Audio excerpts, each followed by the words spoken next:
मी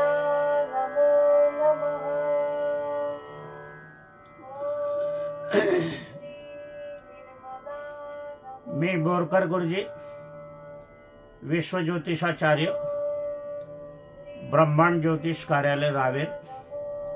ब्रह्मांड ज्योतिष कार्यालयाची कुठेही शाखा नाही। ब्रह्मांड ज्योतिष कार्यालय बुधवारी अवकाश, बंद असते, कामकाज सुट्टी असते। मला प्रत्यक्ष भेटायचं असेल तर अगोदर मोबाईल करूनच यावं। माझा मोबाईल नंबर आहे 98 5 00 15 55 8। रावेरमध्ये आल्यावर अलंकार बोरकर ज्वेलर्स, विक्रम बोरकर ज्वेलर्स यांच्या शोरूमच्या आतमध्ये जाऊन विचारणा करावी की आम्हाला गुरुजींकडे जायचं आहे। तेथील माणसं, ते लोक माझ्याकडे आणून पोहोचवतील। आजच्या कार्याचा विषय ज्योतिषशास्त्राचा आहे। गूढ आहे, अनाकलनीय असा आहे। ज्योतिषाने किती प्रकारे नुसती कुंडली नाही तर इतरही बघायला हवं, यासाठीच आजचा व्हिडिओ आहे। कार्यक्रम सुरू करण्यापूर्वी माझी पत्नी स्वर्गीय सौ निर्मलाबाई बोरकर यांना अभिवादन करूया आणि आजच्या कार्याला सुरुवात करूया। वाहन दुर्घटना योग। वाहन दुर्घटना का घडतात,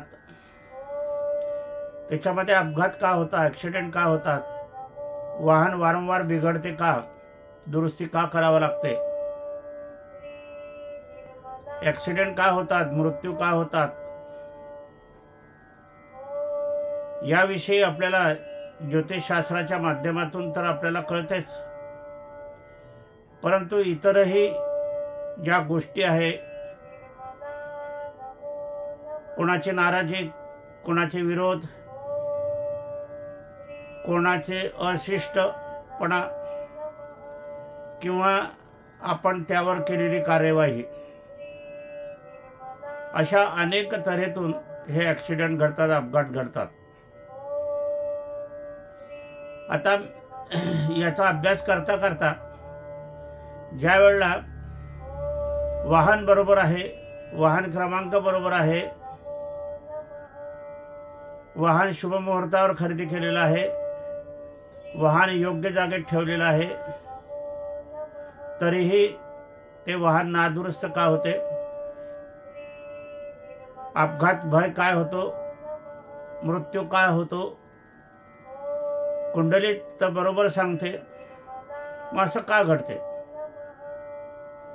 खऱ्या अर्थाने आपण जे वाहन घेतो ते ज्योतिषशास्त्राच्या माध्यमातून आपल्याला किती पूरक आहे, हे आपल्या भाग्यात वाहन आहे का नाही हे बघायला पाहिजे।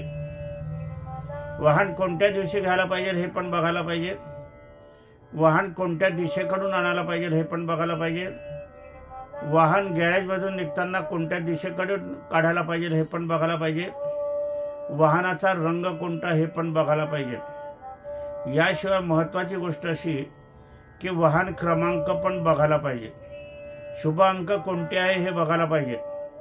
आता नेमकं काय होते, पुष्कळशे लोक शुभ अंक पाहतात आणि अशुभ अंक पाहतच नाही, कारण 4 आकडी वाहन क्रमांक असतो आणि 4 अंकडीमध्ये 2 अंक तुमचे शुभांक असतात आणि 2 अंक अशुभांक असतात। हाच घोळ बहुतांशी याच्यात होतो। म्हणजे ते नको त्याचा खुलासा पण ज्योतिषशास्त्राने केला पाहिजे आणि वाहन घेणाऱ्यांनी पण विचारलं पाहिजे आणि त्यांना सांगितलं पण पाहिजे कोणते हवे आणि कोणते नको, याचा खुलासा आणि रंगाचा खुलासा हे पण पाहायला पाहिजे। आणि कोणत्या दिवशी वाहन खरेदी करायचं, कोणत्या वर्षी वाहन खरेदी करायचं, कोणत्या महिन्यात वाहन खरेदी करायचं हे पण बघायला पाहिजे। एखादं औषध असते ते एखाद्याला चालते, दुसऱ्याला ॲलर्जी होते, त्याचप्रमाणे आहे एखाद्याला पदार्थाची ॲलर्जी असते आणि दुसऱ्याला तेच पदार्थ पोषक असतात। त्याचप्रमाणे एखाद्याला वाहन चालते, एखाद्याचा नंबर नाही चालत आणि योग्य नंबर कोणता, अयोग्य नंबर कोणता हे बघायला पाहिजे। असं बघत असताना परिपूर्णरित्या वाहन खरेदी केलेलं होतं. शुभ मुहूर्तावर शुभ रंगाचं वाहनामध्ये जे नको नंबर होते ते नको पण होते, वाहनात जे हवे नंबर ते हवे पण होते. ज्या मालकाच्या नावावर ते वाहन खरेदी केलं होतं ते पण वाहन त्याला पूरक होतं, शुभ होतं. आणि ते पण अपघात होत होतं. अपघात भयामध्ये त्याच्यामध्ये एखाद्याचा मृत्यू पण झालेला होता आणि त्याच्यात एक जण अस्तव्यस्त स्थितीत असताना तो वाचला होता, पण अपंग झाला होता. आता ह्या कुंडलीमध्ये त्यांनी अनेकांकडे गेले पण कोणालाही त्याच्याबद्दल भाष्य करता नाही आलं. काय करावं? माझ्याकडे ज्या वेळेला आले त्यावेळेला मी सगळं तपासलं बारीकरित्या, तर ते सगळं बरोबर होतं. पण एक मोठी चूक झाली होती की त्यांनी जे वाहनावर नाव टाकलं होतं ते नाव ज्याचं होतं त्याच्याच कुंडलीमध्ये अपघात भय मृत्यू भय होतं आणि ते दर्शनी होतं. पहा किती बारीक बघायला पाहिजे ज्योतिषाने.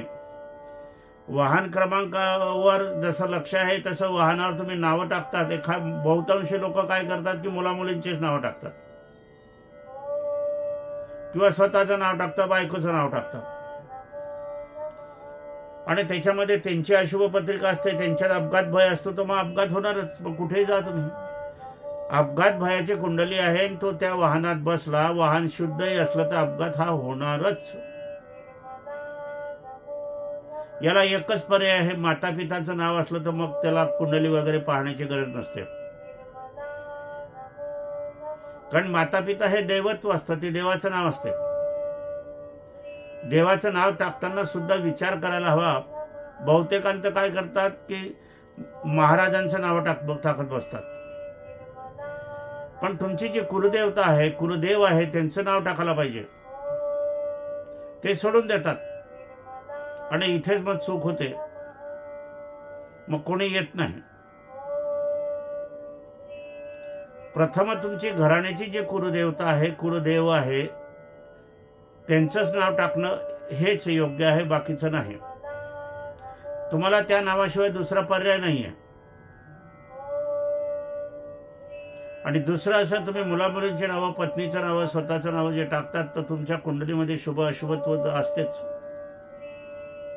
मुळातच तुमचा दोघांचा विवाह हा योग्य रीतीने झालाय की नाही हे पण बघायला पाहिजे. याच्यासाठी सरळ साधं माता पितांचे नाव टाकणे, मातृपितृ आशीर्वाद, मातृदेवो भव पितृदेवो भव, त्याला पर्याय नाही आहे. वाहन योग आपल्या नशिबात आहे की नाही हे तर आपल्याला बघता येते, बाकीचंही बघता येते. परंतु ती चूक मला अनेकांच्या याच्यात आढळली, ज्यांचे अपघात झाले वाहनांचे.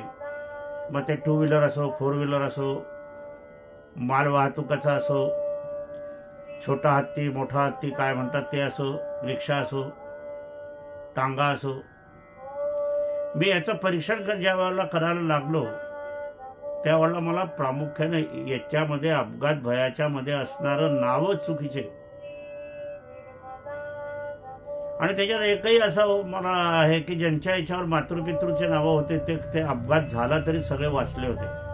अपघात झाला तो चुकीमुळे झाला किंवा चुकीची वेळेमुळे ते निघाले.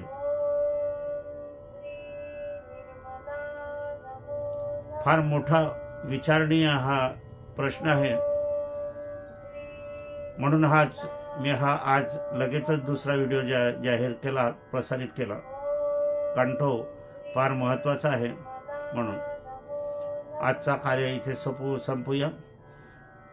मी बोरकर गुरुजी, विश्वज्योतिषाचार्य, ब्रह्मांड ज्योतिष कार्यालय रावेर, जिल्हा जळगाव, महाराष्ट्र. माझा मोबाईल नंबर आहे 98-500-1555-8.